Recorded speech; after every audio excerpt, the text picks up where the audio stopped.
The first time Anna saw the babysitter, she knew something was wrong, not waiting politely on the porch like she should have been, but standing in the hallway mirror's reflection, just a still figure at the end of the hall, as if she belonged there.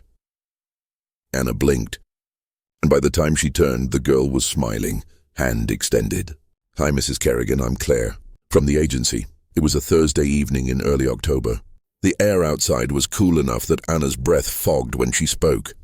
She and her husband were leaving for a charity dinner, a rare night out, the first since their son, Ben, turned 6. The babysitter, Claire, looked to be in her late teens, pale, calm. Her hair was tied back neatly, her clothes modest, sweater, jeans, sneakers. Everything about her seemed perfectly normal.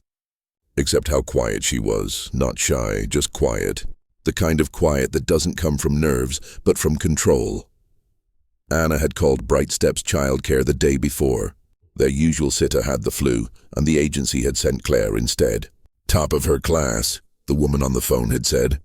"Reliable, patient, and great with kids." Anna had wanted to believe that. Ben was in his pajamas, already wound up about the new sitter. He clung to Anna's arm when she tried to leave. "Mom, I don't like her," he whispered. "You just met her, sweetheart." Anna said, "She looks at me weird." Anna laughed it off. But when she looked back, Claire was watching, expression soft, unreadable, like she was studying the boy's reactions rather than comforting him. "Don't worry," Claire said, her voice even. "We'll be fine." The Kerrigans left around 7:45. The house on Maple Drive fell quiet again. Claire stood in the living room a long time after the car drove off, listening to the hum of the refrigerator, the tick of the clock, the faint thrum of traffic outside. Then she turned toward Ben, who sat curled on the couch with his blanket, eyes wide. "What do you want to play?" she asked softly. He shrugged. "Hide and seek?" she suggested. Ben hesitated. "Only if I hide first." Claire's lips curved. "Okay, I'll count to 20. She covered her eyes. But she didn't start counting. She just listened. To the sound of his small footsteps running across the hardwood, the creak of the stairs, a door clicking shut. Only then did she whisper, 1, 2, 3. Her voice never rose above a murmur. Anna and David Kerrigan didn't stay long at the dinner. The speeches dragged, the wine was sour, and she couldn't shake the feeling that she'd left the stove on, or maybe just the sense of something unfinished. At 9:42, she texted Claire, "Everything okay?" No reply. At 9:50, she texted again. "Ben asleep?" Still nothing. David noticed her glancing at her phone. "You okay?" "Yeah, just..." She's not answering. Spotty signal maybe, but Anna wasn't convinced.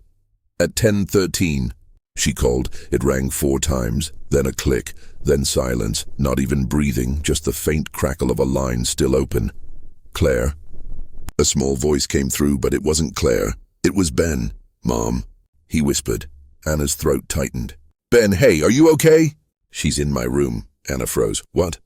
"She said I couldn't sleep yet." David leaned closer, reading her face. "What's going on?" Anna covered the phone.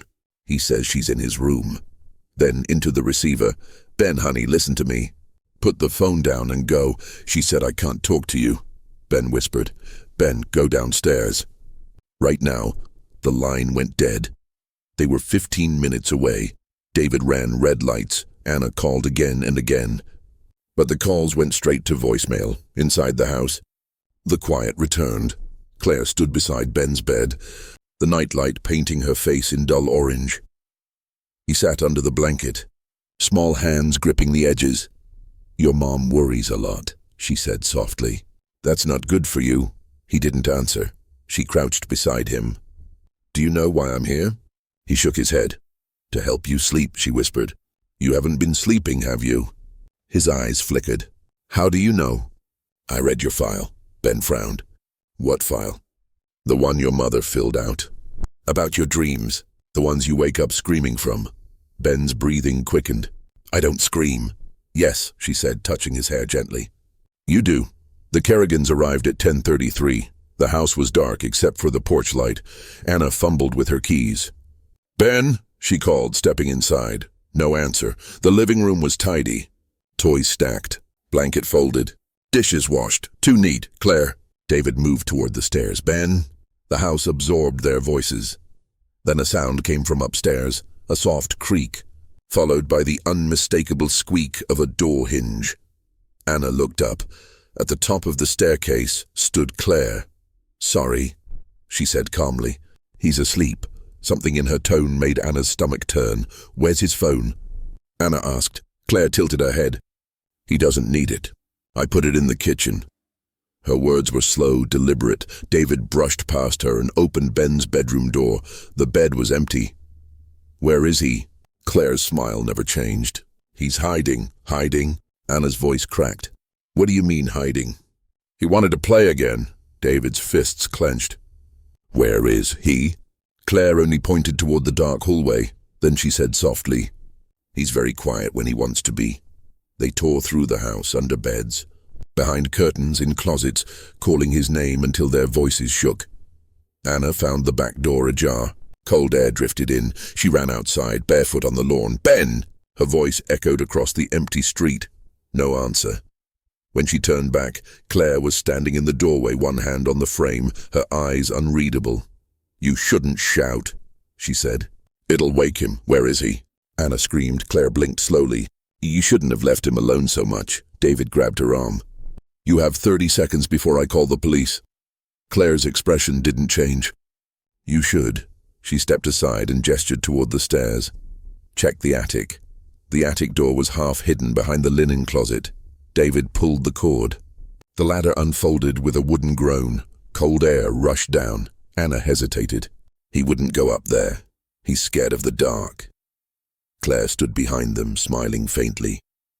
"Not anymore." Anna climbed first. The light switch dangled from a string. She pulled it. Dim yellow light flickered on. "Ben?" she whispered. The attic was nearly empty except for boxes and an old mirror propped against the wall, and there, reflected in the glass, stood Ben. He wasn't in front of it, just inside it.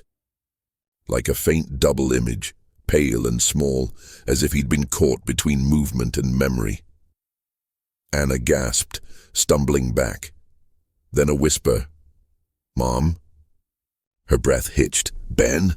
He blinked in the reflection. "I can't move." David grabbed Anna's arm. "We're leaving now." But when he turned, Claire was already at the top of the ladder. "You shouldn't go yet," she said. "He's not ready." Anna's voice trembled. "What did you do?" "I helped him," she said simply. "The dreams were hurting him. I took them away." "You're insane." Claire's gaze softened, almost kind. "You hired me to watch him." "I'm watching." Then she reached for the light string, pulled it. Darkness swallowed the attic. Anna screamed. David lunged forward, grabbing for the cord, fumbling until the light flickered back on. The mirror was empty. So was the attic. No Claire. No Ben. Just the sound of wind pressing against the roof. Police arrived within minutes. They searched every inch of the house, the street, the woods beyond. No footprints in the yard. No signs of forced entry, only one odd detail. The babysitter's bag, sitting neatly on the kitchen counter with her ID card inside.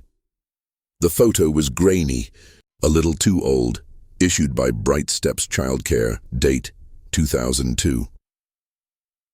3 days later, Anna sat alone in Ben's room. Clutching one of his stuffed animals, her phone buzzed, a new message from an unknown number. It was a photo. Ben, asleep, peaceful, and next to him, half out of frame. A girl's pale hand resting gently on his shoulder. The caption read, "He's finally sleeping."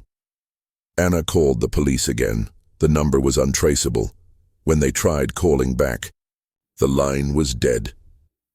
Later that night, when she walked past the hallway mirror, something made her stop. In the reflection, she could see Ben's room behind her, just barely visible through the open door. A small shape moved in the dark. A boy sitting up, and beside him, the faint outline of a girl brushing his hair back, whispering something only he could hear. Anna turned sharply. Nothing there. When she looked back into the mirror, both shapes were gone.